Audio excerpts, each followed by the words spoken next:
ऐसी बहुत सारे बेटियों को जानता हूं, 18 साल की, 19 साल की, 20 साल की, जिसका कॉलेज में एडमिशन तो हो जाता है, पढ़ने में तेज है, लेकिन पिताजी के पास आने जाने का, बस का किराया देने का खर्चा नहीं है, उसकी पढ़ाई छूट जाती है।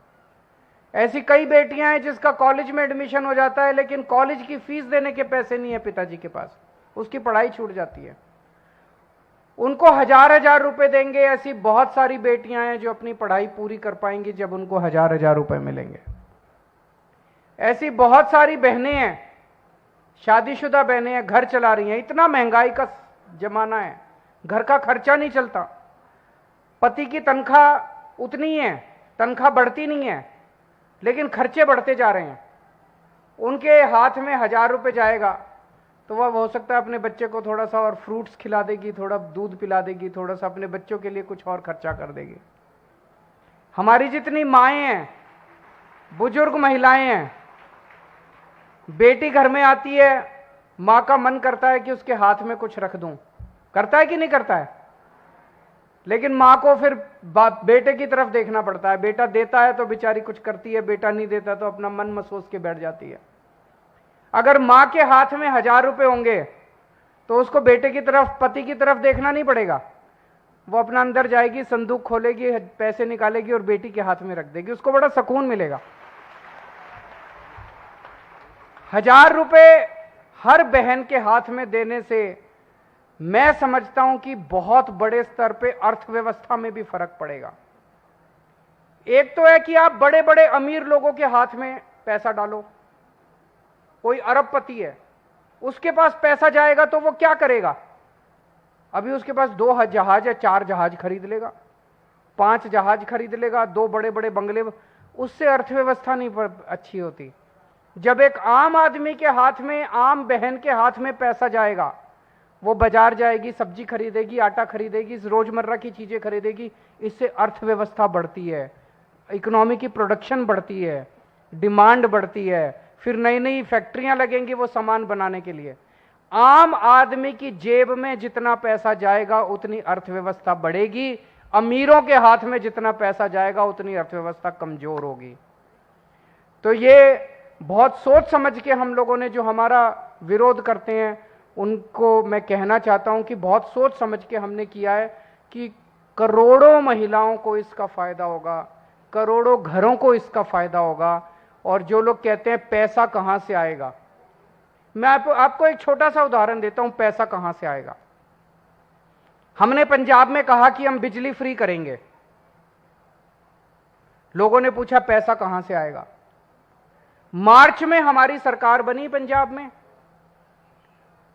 सरकार बनने के बाद अगले 3 महीने में, अप्रैल, मई और जून, पिछली साल अप्रैल, मई और जून में 15,000 करोड़ का टैक्स आया था। इस साल हमारी सरकार बनने के बाद, ईमानदार सरकार बनने के बाद, 15,000 के मुकाबले 21,000 करोड़ का टैक्स आ गया, 6,000 करोड़ एक्स्ट्रा आ गया। हमें पूरा साल बिजली मुफ्त करने के लिए बस 3,000 करोड़ चाहिए थे और 6,000 करोड़ आ गया 3 महीने में। पैसे की कमी नहीं है, पैसा बहुत है। ये लोग सारा पैसा अपने अमीर दोस्तों पे उड़ा देते हैं, उनके कर्जे माफ कर देते हैं, उनके टैक्स माफ कर देते हैं, जनता से जीएसटी लेते हैं और सारे पैसे अपने दोस्तों पे उड़ा देते हैं। ये बंद करेंगे, भ्रष्टाचार बंद करेंगे, ईमानदारी से सरकार चलाएंगे, जनता की सरकार चलाएंगे। मेरे को अब 7 साल हो गए दिल्ली सरकार चलाते हुए, एक ही चीज सीखा हूं, सरकार में पैसे की कमी नहीं है, नीयत की कमी है। अच्छी नीयत वाली सरकार आएगी, सब कुछ होगा। अब मैं एक और मुद्दा उठाना चाहता हूं। एक पुलिसकर्मी की बेटी ने मुझे एक खत लिखा है, उसने अपने पापा का दर्द लिखा है उस खत के अंदर, गुजराती में यह खत। मैं गोपाल भाई से कहूंगा कि उस खत को पढ़ के सुनाएं।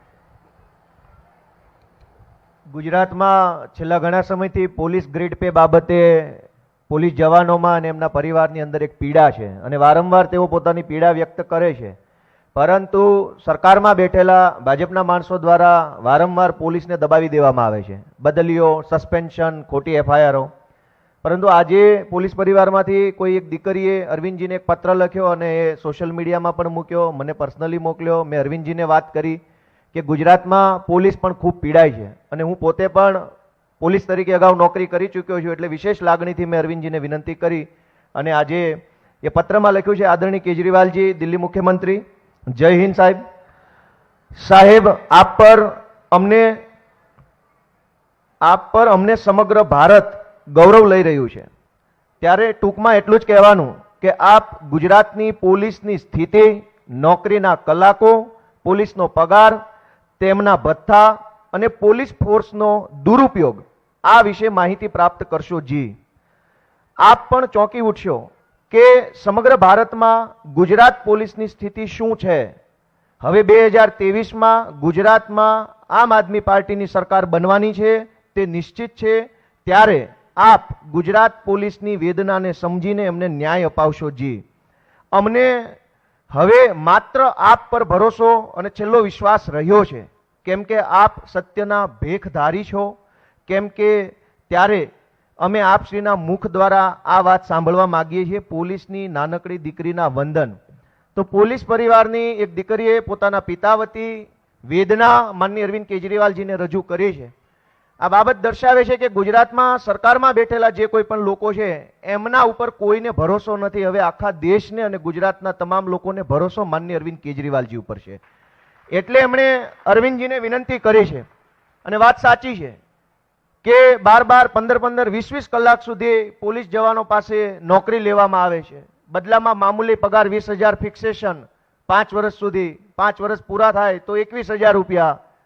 કંઈક બોલીએ તો સસ્પેન્ડ થઈ જાય, બદલી થઈ જાય, ઠપકો આપવામાં આવે, પીજાફો અટકાવી દેવામાં આવે. આવી રીતે ગુજરાતની પોલીસને ખૂબ હેરાન કરવામાં આવે છે. એક તરફ પોલીસ ઈમાનદારીથી પોતાનું કામ કરે છે, ગુજરાતને સુરક્ષિત રાખે છે, ગુજરાતની બહેનો, ગુજરાતના સામાન્ય માણસોના જીવનને સુરક્ષિત રાખવાનું કામ કરે છે. જીવના જોખમે ગુજરાતની પોલીસ સારું કામ કરે છે. ડ્રગ્સ માફિયાઓને પકડે છે, બુટલેગરોને પકડે છે.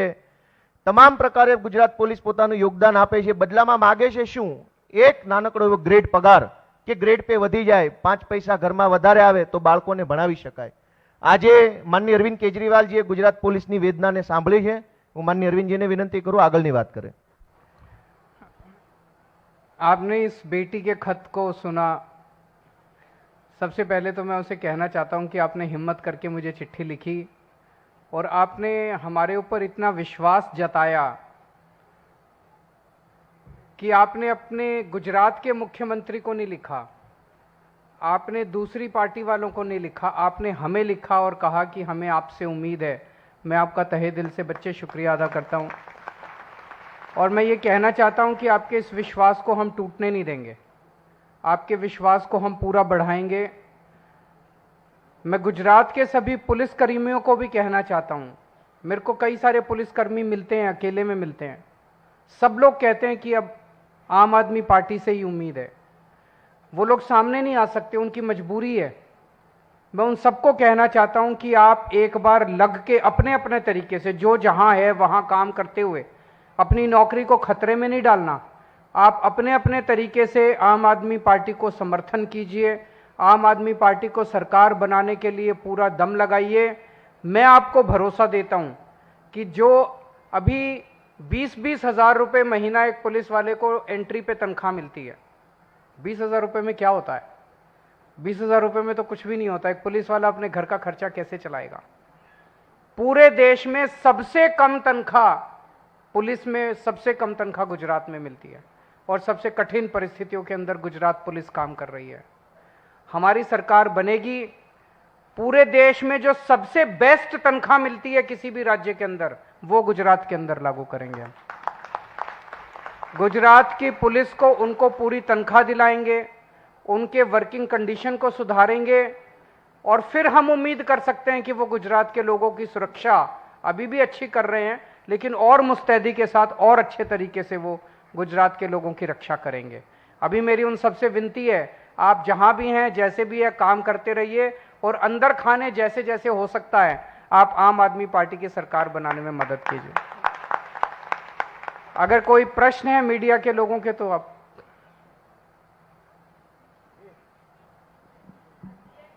मेरा नाम सौरभ बख्तानिया, मैं इंडिया टुडे ग्रुप से हूँ। उत्तर प्रदेश के सीएम योगी आदित्यनाथ ने एक ट्वीट किया है, कहा है कि 60 साल से ऊपर की जो महिला होगी उनको मुफ्त में ट्रैवल करने दिया जाएगा सरकारी बसेस में। उस पर आपकी क्या प्रतिक्रिया है? और दूसरा, जो आने वाले चुनाव में आपकी पार्टी महिलाओं को कितना रिप्रेजेंटेशन देगी और उसके लिए आपकी कितनी तैयारी है? मैं भी आज वो एक्चुअली पढ़ के थोड़ा सा दंग रह गया था। योगी जी, प्रधानमंत्री जी ने खुल के बोला है कि भाई ये फ्री की चीजें नहीं होनी चाहिए, और योगी जी ने कहा है कि भाई हम तो देंगे। तो पता नहीं, लगता है कुछ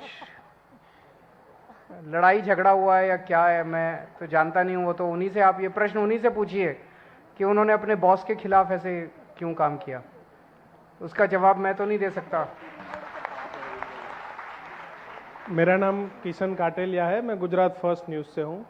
ये ग्रेड पे वाली अभी गोपाल भाई ने चिट्ठी पढ़ी, क्या आप उसके बारे में कुछ सोच रहे हो? जो ग्रेड पे का जो बिल्कुल, मैंने जैसे अभी कहा, हमारी सरकार बनेगी, हम तुरंत गुजरात पुलिस के कर्मचारियों को, अधिकारियों को पूरे देश में जिस राज्य में सबसे अच्छी तनख्वाह मिलती है उसके बराबर तनख्वाह करेंगे अपने गुजरात पुलिस कर्मियों को।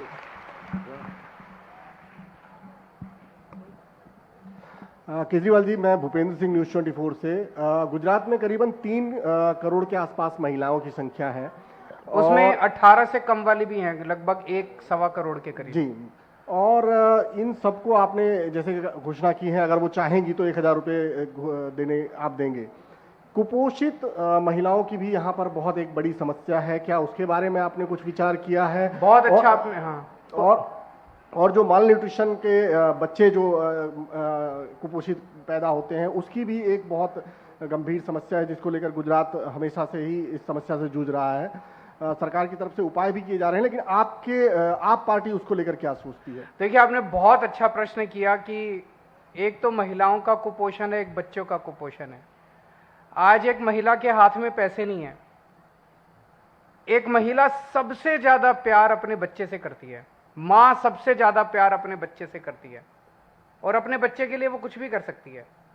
आप सोच के देखो, कल्पना करके देखो, अगर एक मां के हाथ में 1000 रुपए आ गए, वो अपने बच्चे को, सबसे पहले अपने बच्चे को अच्छा खाना खिलाएगी, कहीं से भी लाके खिलाएगी कि मुझे लगता है कुपोषण की बीमारी को दूर करने का सबसे अच्छा तरीका यही है।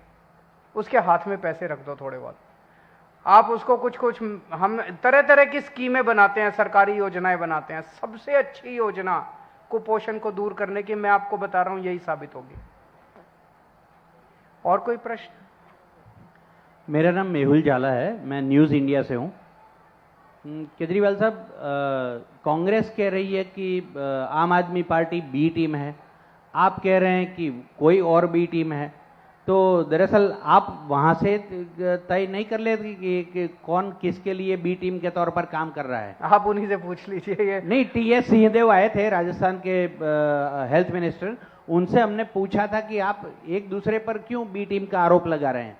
दूसरा सवाल ये है कि आज के दौर में जो बिहार है, उससे लगता है कि नीतीश अगले मुख्य प्रधानमंत्री होंगे और केजरीवाल उनका समर्थन करेंगे 2024 के लिए। बिहार में जो घटनाएं घट रही हैं, वो ये दिखाता है कि भारतीय जनता पार्टी बहुत अहंकारी होती जा रही है, और उसके अहंकार की वजह से जनता भी उससे दुखी होती जा रही है देश भर में, और दूसरी उसकी सहयोगी पार्टियां वो भी उनका साथ छोड़ती जा रही हैं। शिवसेना ने उनका साथ छोड़ दिया, अकाली दल ने उनका साथ छोड़ दिया, जेडीयू ने उनका साथ छोड़ दिया। अहंकार तो रावण का भी नहीं चला था। अगर आप सत्ता में आते हो तो एक चीज सबसे जरूरी होती है, आपको अपनी ह्यूमिलिटी हिंदी में क्या बोलेंगे, ह्यूमिलिटी बना के रखनी पड़ती है। आपको विनम्रता, आपको विनम्र रहना पड़ता है। आपको जनता के आगे हाथ जोड़ के लोगों के सामने पूरी विनम्रता के साथ काम करना पड़ता है। अहंकार आ जाता है तो फिर आपका पतन शुरू हो जाता है। बिहार यही दिखा रहा है कि ये सही नहीं है उनका। सर, 24 में नीतीश कुमार को केजरीवाल सपोर्ट करेंगे, ममता को सपोर्ट करेंगे, या खुद केजरीवाल चाहेंगे कि वो प्रधानमंत्री बने? अभी तो ऐसा कुछ है नहीं, ना तो वो प्रधानमंत्री के उम्मीदवार हैं, ना कोई ममता जी हैं, ना मैं हूं। जब 24 आएगा तो 24 का देखेंगे, अभी तो 1.5-2 साल है।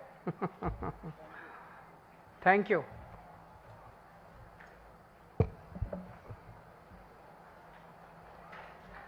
बहुत सारी बहनें, माताएं, बेटियां, बहुत सारी महिलाएं आई हुई हैं। आप सब लोगों को मेरा नमस्कार, सबको मेरा प्रणाम।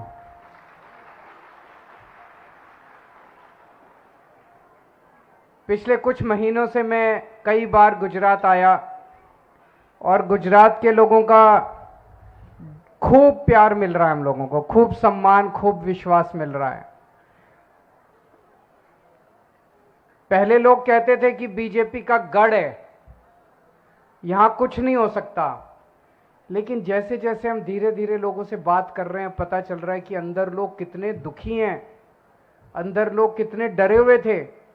अब धीरे धीरे लोगों ने बोलना चालू किया और लोग सामने आना चालू किया है, और लग रहा है कि 27 साल के बीजेपी के गंदे शासन के बाद लोग अब बदलाव चाहते हैं। लोग उनको उखाड़ के एक नई किस्म की राजनीति करना चाहते हैं गुजरात के अंदर।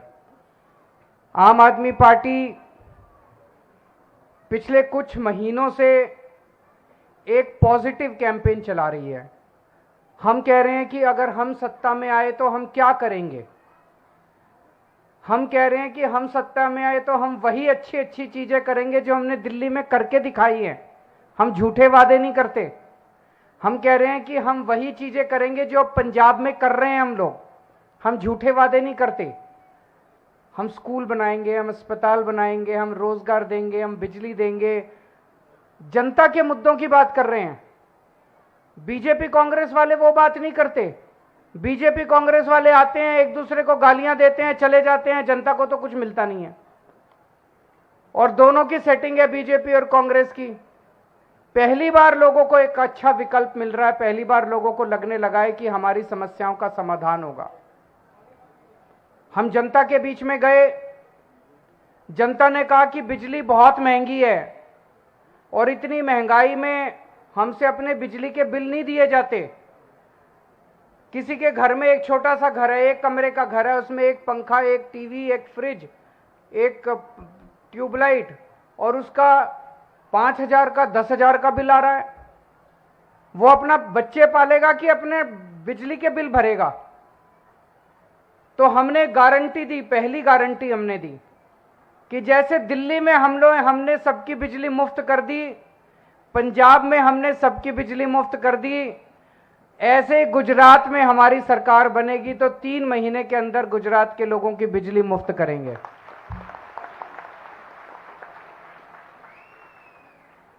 आपके सारे पुराने बिल माफ कर देंगे, पुराना बकाया सब माफ कर देंगे, 24 घंटे बिजली देंगे और बिजली के बिल 0 आया करेंगे, 0, मैजिक। फिर हमने दूसरी गारंटी दी। हमें पता चला कि बहुत बच्चे बेरोजगार हैं, बहुत दुखी हैं बच्चे। हमने दूसरी गारंटी दी कि हमारी सरकार बनेगी, हम हर बच्चे के लिए 5 साल में रोजगार का इंतजाम करेंगे, और जब तक रोजगार नहीं मिलता तब तक उनको 3,000 रुपए महीने के हिसाब से बेरोजगारी भत्ता देंगे।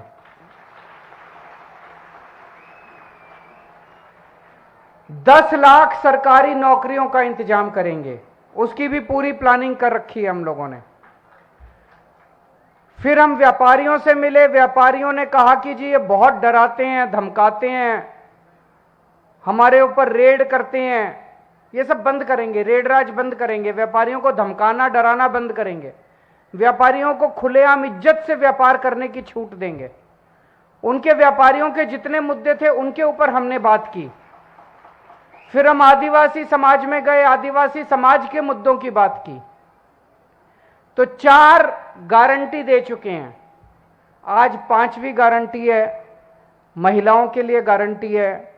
और महिलाओं के लिए हमारी गारंटी है कि आम आदमी पार्टी की सरकार बनने के बाद 18 साल से ऊपर की हर महिला को, जो महिला चाहेगी, उसे 1,000 रुपए हर महीने के हिसाब से उसके बैंक अकाउंट में दिया जाए।